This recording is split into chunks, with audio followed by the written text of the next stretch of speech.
Howdy YouTube, Unky Joe here, Unky Joe's Playhouse. Today, we're going to talk about XCP-NG and my stack, my XCP stack I'm calling it. In other words, the machines I use to run XCP on, why I choose to run XCP on them, and then some of the features and some of the things I like about it, some of the things I don't like about it, as compared to using Hyper-V as your hypervisor. So, without further ado, let's get into the video right now. So, let's talk about our XCP stack, as we will call it. So I've got a couple of servers running XCP. I've kind of split my rack up. You saw in my previous video where I did the rack tour and showed you that new Dell R210 Model 2. Well, this is the unit that we built a month or so ago with the super micro board in it. I'm going to go ahead and take the cover off. This is one we also did the extensive cooling modifications on. We put a couple of Noctua fans in it. Anyway, this has the X3470 processor in it. I've gone ahead and taken, I got two 500 gig spinning enterprise level hard drives with that Dell. So I went ahead and took one of them and put it into this unit here. So this is running, and it has 16 gig of RAM on it. It's expandable up to 32. This is my primary XCP server. It's called XCP-HV1. This one is running 7.6 version XCP. It is also running Xen Orchestra. I'll show you that on my machine when we get to it in a second. And then I've got another machine running XCP as well. So this will be the primary XCP server when I need to play around with the lab with XCP. However, it's always best to have more than one, because that way you can play with machine migration, cloning of machines, shared storage between machines, etc. I've also set this unit up to connect to an iSCSI LUN on my Synology NAS, and I'll show you that as well when we get to my desktop, when we get to my Windows workstation. I haven't put anything else in this. It's just got a couple of gigabit ports on here. I don't know that I'm going to put a 10 gig networking card in here. I may or may not, but this will eventually go back into the rack and be strictly used when I want to play around with XCP and do some virtualization on there. And I'll just go ahead and put the cover back on. So this is my other XCP unit, XCP-HV2, and that is one of those Dell R710s. Now this is the one with 3.5-inch hard drives. There are 5 2 terabyte hard drives and one 1 terabyte hard drive. And then where the CD-ROM drive would go, there is an SSD, a 250 gig SSD drive in there. And I'll show you how I've got this configured. But this is the secondary XCP unit. So like I said, I have more than one so that we can do virtual machine migrations and cloning and that kind of thing, shared storage. This one is not connected to a Synology iSCSI store. And then the two units underneath that are reserved for Microsoft Hypervisor. Now, in addition to that, some of you have asked, with the new air conditioner, what is my temperatures running in my rack? And right now they're running at about 78 degrees. I do, however, keep the mini split unit set at about 73 degrees, as you can see. And yeah, it does a great job of cooling this room. And the server closet, it's been running now about a week, and very happy with it. And the unit I was using as my Hyper-V unit, the one that we built, that one was that super micro motherboard that I put into that 2U case. It's sitting behind me on the bench right now. So if we look at the interface of XCP over here, I've got it on my left hand side, so I'll be looking over there. You can see we're running a default install. It's got an IQN number. It's been up for 23 minutes. Let's go see. We've got 16 gig of RAM. with 12.7 gig available. We're running version 7.6. I've got a free Libre edition, and I've got cores 0 through 7 available to me to assign to virtual machines. So this is the primary XCP server. Because this one uses less wattage than my larger Dell or IBM's do, this is my primary XCP server. Now, a couple of things I've done with this, as you can see. I've gone ahead and gone out here and created a bunch of, already done a bunch of images on here. I've been playing around with XCP, and I was trying to do some test some video encoding with Handbrake, that kind of thing. So that's why this machine is here. It's actually a Windows 10 unit. I've got a Debian server I've been playing around with, and then just like I did with Hyper-V, I've got some images here that I've created that are my base images that I can then make clones of and make virtual machines out of them, so that I don't have to go through the install, upgrade, and drivers and all that every time I want to create a virtual machine. I can just create a clone from one of these virtual machines. It's very simple. You just simply right click and copy the VM and create a new VM out of it. So they make it very easy to do that with XCP, and I'm just using XCP-NG Center right now. So I've got Server 2016. All of these images are ready to go and sysprepped. So you just make a copy of them and then boot up the new unit. I've got an Ubuntu server out here I've been playing with. Windows 7 Pro base and a Windows 10 Pro base virtual machine. And then I have my Xen Orchestra machine, which is of course up and running. And I created that from scratch. I've done a video on how I've done that before.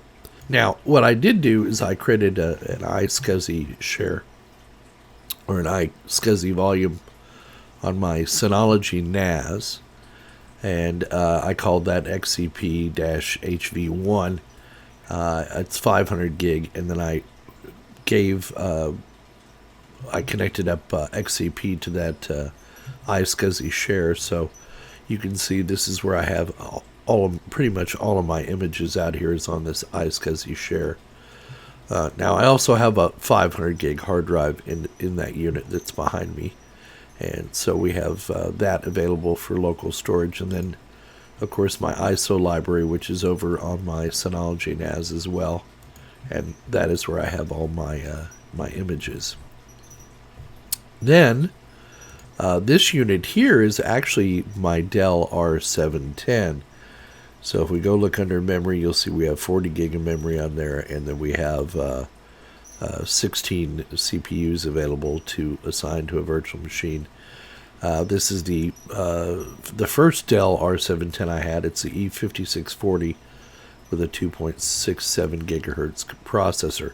So I do have Xen Orchestra up and running. Now, Tom over at Lawrence Systems is very fond of using Xen Orchestra. I'm not as impressed as he is with it, but it does have its uses. But I find myself using the XCP-NG Center rather than coming in here to use this.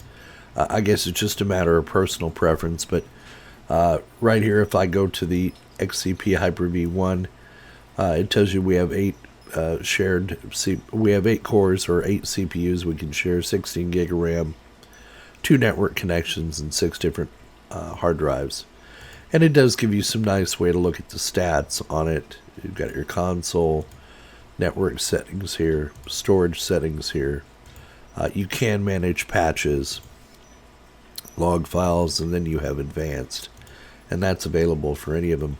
But like I say, I don't find myself using this as much as perhaps I should, and I'm a bit of a neophyte when it comes to XCP, even though I've used Xen Server for years and years before. The Xen Orchestra interface is kind of new to me, and I find it kind of clunky to use, but that's because I've gotten my feet wet with the XCP-NG Center. So I guess it's a matter of personal preference, but that is up and running. And there are some neat little features you can use in the Xen Orchestra. One of them, if I show you real quick, if I go to a virtual machine like, let's go to one of these that isn't running. Let's, for example, go to my Windows 10 Pro base. If you come over here to Advanced, you can turn on this Windows Update Tools, and it will go out and get all the drivers that XCP needs to run Windows 10 virtually. However, what it will not do is that it will not put the actual Xen tools, the host tools, into that virtual machine. Let me go back to my VMs real quick, and I'm going to bring one online. I'm going to bring the 10 encoder up. Now, this is running Windows 10. It's got 4 CPUs dedicated, 4 gig of RAM. And you do notice that I have the Windows Update Tools turned on. So if I come here to stats, there's not going to be any stats. I'm just going to come over to the console, and I'm going to go ahead and turn this unit on, because I want to show you something I discovered you can do, although I don't know if it's legal or if it's, proper. But you're going to notice as this virtual machine comes up that I have available to me all of the settings, all of the information under stats, including memory usage, disk throughput, network throughput, and CPU usage. And I found a neat little way. You'll see also that this will change here in just a minute. This has been the bane of my existence with XCP using Windows virtual machines, is I can never get the Xen Tools because they've removed Xen Tools from XCP-NG because of licensing issues, I guess, with actual Citrix. That's part of the Citrix Xen server. So, but we'll let this virtual machine come up, and it will switch here, and now you'll see that hardware virtualization with pair virtualization drivers is enabled. You see that message went away that it didn't have these Xen tools. Now, what did I do to overcome this? Well, there is, if you download the Xen server from Citrix, I think the version, let's go look at the version I downloaded. I'll have to find this. Let's see. I have downloaded the Xen server 7.3 ISO, install CD ISO. I downloaded that from Citrix. I'm way back. I don't even know what version Citrix is at now. But this has the guest tools in it that you need. So this ISO right here, the Xen Server 7.3 install CD, has everything you need. So if I were to go up to this 10 encoder and go to the console, I'm going to go ahead and connect. And I'm just going to log in as Adama. It's the other nice thing that this console does is it just allows you to kind of log in using RDP, or you can use their native console. It doesn't really matter. So I'm just going to go ahead and log on real quick and show you what I did. And you can do all this through the XCP-NG Center, so it makes it really, really easy to use.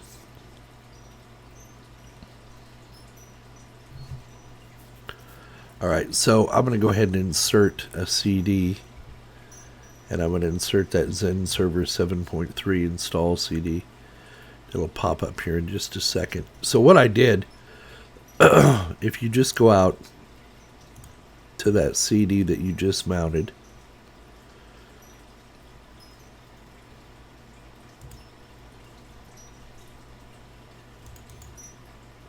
and you go to the client install, there is a management, you can actually install the management agent 64.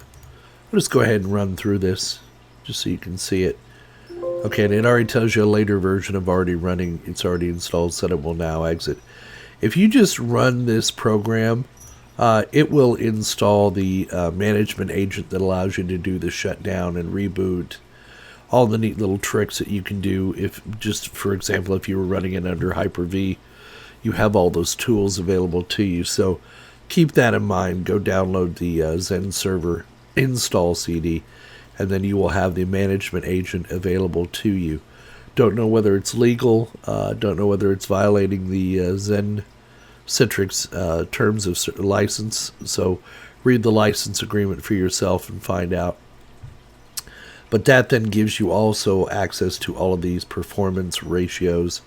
You'll see it without installing the Xen drivers or the XCP drivers. All you're going to get are CPU, network, and disk performance. You won't see your memory performance on there. So that's one of the things loading those tools allows you to do. Now, one of the things that I didn't want to lose was my ability to access drives.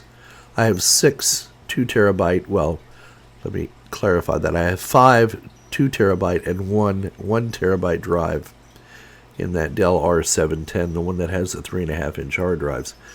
And I didn't want to lose the ability to access those hard drives through a Windows operating system because, as you know, I use those extra hard drives as archival storage, nearline storage for my network. And I've always run Windows Hyper-V on those Dells for that very reason. So I still wanted to be able to run a Windows virtual machine and have disk pass through so that Drive Vendor could manage my drive array. So as you saw I did with FreeNAS, I was able to load FreeNAS and do a SAS HBA pass through. I showed you that command. I said why not try it with Windows and see what kind of performance I get. And so that's what I did. So you're going to see on the Dell here, which is the XCP Hypervisor 2, you see that's our Dell here with the 5640 processor in it. I was able to get a virtual, I'm not going to connect to it right now, but I was able to get a virtual Windows server running on there. And I was able to use disk pass-through so that I would have all my disks available to me under running it under XCP. So as far as XCP is concerned, this unit has a 50 gig 50 gig virtual hard drive assigned to it. I've just got one networking card. You can see my performance here. I can still do snapshots, anything like I would normally do with any other virtual machine under XCP. But the beautiful thing is I can also connect up remotely to it, and I need to use a different account. But let me show you that. So here's my Windows Server 2019 virtual machine, and all I've done is the same thing I did with FreeNAS running under XCP. I did the commands to pass through the hard drives over to Windows through the virtual machine, and they are all available. Just go here to Properties real quick and show you on the Device Manager that you will see that the HBA is actually passed through, so it sees it as a Dell 6 gig SAS HBA. And the beauty of doing that then is whatever operating system you're running virtually has access to all of those drives as if they were physical devices. So if I come here under Disk Manager, bring that up, and I'm happy with the speed. It runs just as fast as if it were natively running on hardware. I have had no issues with it at all. And as you can see, there's all my actual drives in pass through. It just sees them as physical devices, you know.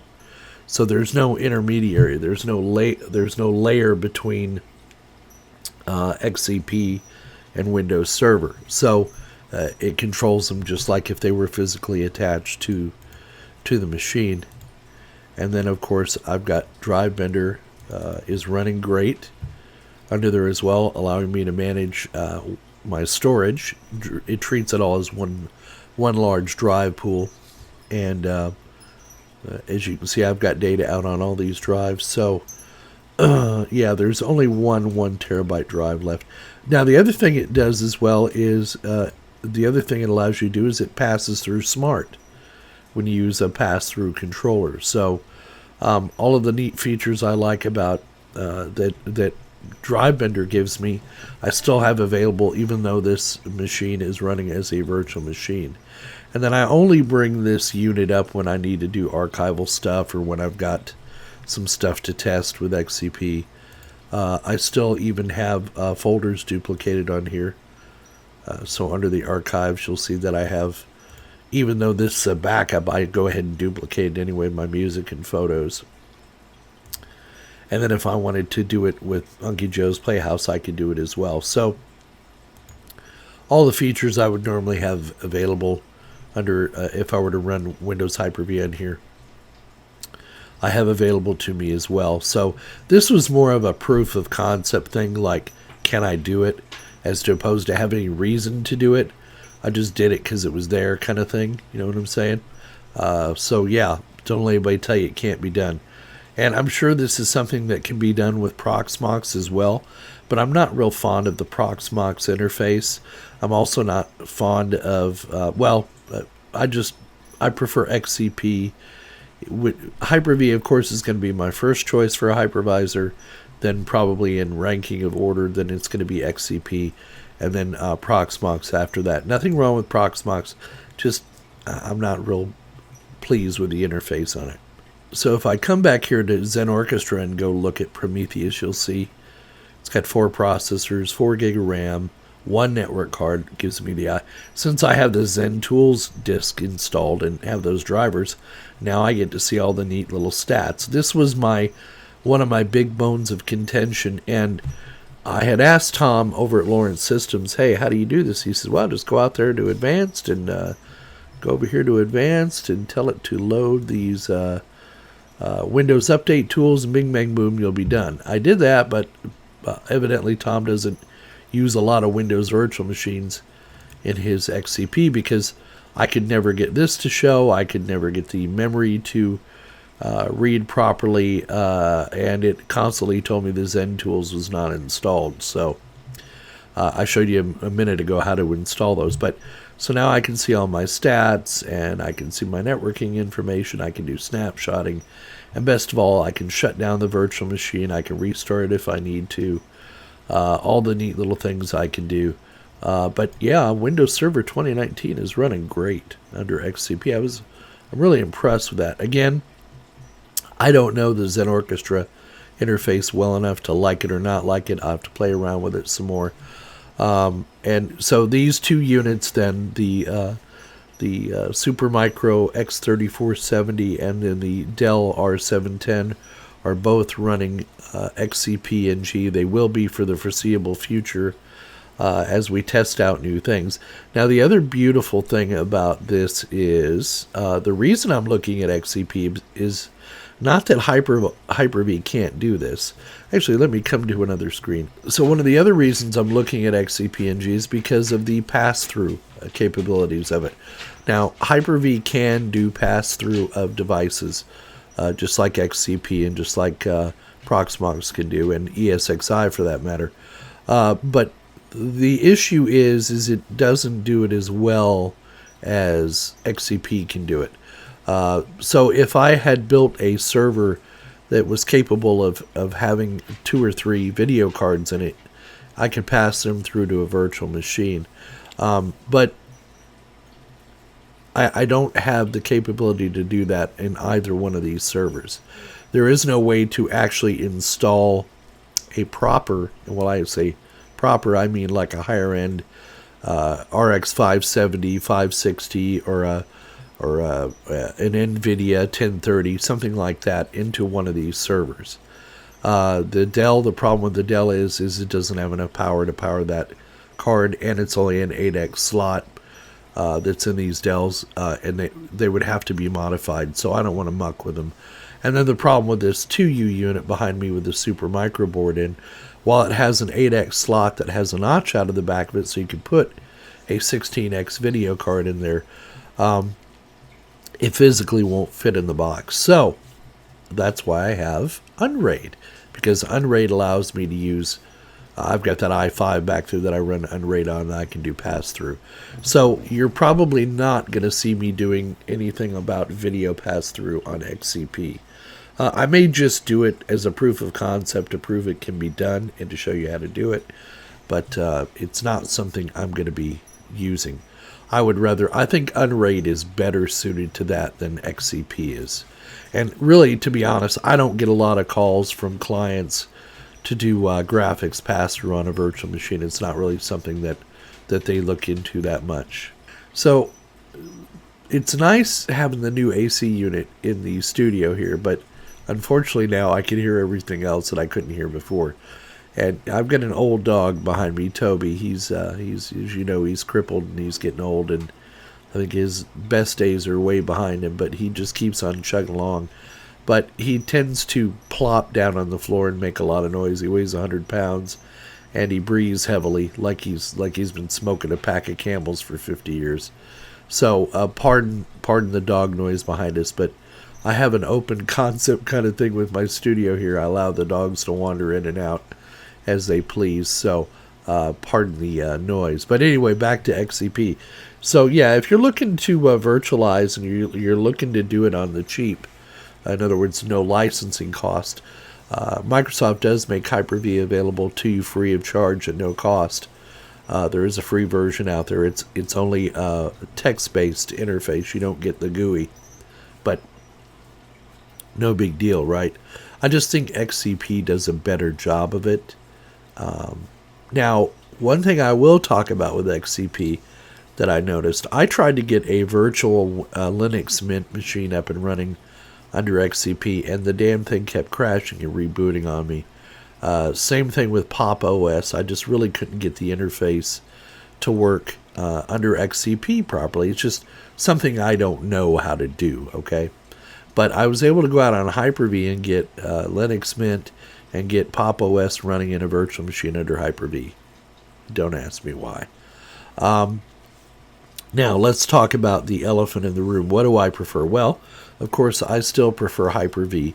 But for those of you on a limited budget and doing a lab, I cannot recommend XCP highly enough. You're going to be very, very happy with it. It's very easy to install, very easy to set up. It's very forgiving of whatever hardware you put it on. And I think it's great for a lab environment. So if I were short of cash and I wanted to do a quick and easy virtualization lab, I would definitely go with XCP. And go with Orchestra, because the two of them go together, and you can compile a Xen Orchestra from source. It's no big deal. It's pretty trivial to do, and it happened pretty quickly on both of these machines I've done it on. And the beauty of having two of these XCP units is then you can play with you can play with live migrations and that kind of thing. I also strongly recommend you set up shared storage. I just think you're going to be happier with it. When you initially set up XCP, it asks you, do you want to set it up as an LVM or as an EXT formatted drive? And if you're going to use thin provisioning, you have to select the EXT provisioning in order to get thin provisioning to work, or EXT format to get thin provisioning to work. So if we go to the host, you'll see that on my storage right here, I have moved pretty much all my virtual machines over to the iSCSI shared storage on my Synology NAS. So when I moved them over to the iSCSI storage, I didn't have any trouble at all. So they're all over there with their sizes. Now, one thing I don't know is if I can resize this hard drive. I don't know. There's some things, like I said, I need to do a little research on. It would be nice if I could go out there and tell these to be dynamically expanding hard drives instead of having the full 60 gig set up on it already. But one of the nice things about the Xen Orchestra is you can see your IOPS on your iSCSI share and your I/O throughput. So it'll give you an idea as to what kind of speed you're getting even with an iSCSI share. But I do strongly recommend that you should set up shared storage under XCP-NG. I think you'll be a lot happier with it. Now, one thing XCP doesn't have that Proxmox does is the ZFS file system, but I believe a hypervisor should be a hypervisor, and the file server is better left to something like Synology or FreeNAS or something of that sort. I don't know why you would want your hypervisor to also manage your storage, but I guess, to each their own. The thing I found out with Proxmox with using ZFS is that it was a huge pig on memory. Now, the other reason I still prefer Hyper-V over XCP or Proxmox or even what is the other one that I don't like? ESXi. With Windows hypervisor, I can still install the GUI under as a hypervisor. Now, a lot of people look at me and go, why would you do that? Well, because Windows gives me some benefits being the underlying operating system. Things like I can run my normal Windows tools, like to check my CPU temperatures, to check my RAM, to run other little Windows utilities. Hell, for example, like when I had that Dell running 24 hours a day, 7 days a week, I loaded Windows Server 2019 on there. Then I ran the surveillance software as a native Windows app without having to run it in a virtual machine, and still was able to have virtual machines running under there as well. Something I can't do with XCP. You can't get stats from the underlying operating system. Now, some people find that acceptable. Some people, like me, I'm just used to the old way of doing it. Still prefer Hyper-V as my hypervisor of choice, but you do run into certain situations where you're better suited to run XCP as a hypervisor, depending on what your virtualization needs are. But man, yeah, now that I can run Windows 7, Windows 10, and Windows Server natively in XCP with their tools, I like that a lot better than when I couldn't before. But still, Hyper-V for me is the winner because, and I'm not talking about Hyper-V Core, I'm talking about Hyper-V as it is under Windows Server 2019 or 2016 with a full GUI. You're just able to run, all of those Windows tools that you Windows or us Windows guys use are available to you. You can manage the drivers easily. It's just personal preference, I guess, but it's something you need to keep in mind when you're deciding what hypervisor to use. Now, I've had people comment in the comment section, well, we want to use something that's free and cheap. And look, if you're not using Windows in a corporate environment, you're just using it in your lab. I say this over and over, but some people just don't seem to get it. Windows is free, especially Windows Server. If you go out to Microsoft's website and download a trial version of Windows Server 2019, you get 180 days to play with it, and you can reactivate it 3 times. So is the 3 or 5? Anyway, you can end up getting 3 years of free use out of this. So don't be afraid of using Hyper-V or Windows Server in your lab environment. Download the trial version. It's not crippled. It's not disabled in any way. You can reactivate it as long as you reactivate it before your 180-day window is up. You'll be fine. Don't let people scare you into thinking you got to pay Microsoft $500 or $600 for a license to run it. They know if you were to call Microsoft, say, hey, is it okay if I run this in my lab? They'll go, yeah, that's why we have the trial versions available to you. So don't be afraid if you want to get your feet wet in Hyper-V. Hyper-V has some really neat functions built into it as well. I've done several videos on using Hyper-V and under Windows Server.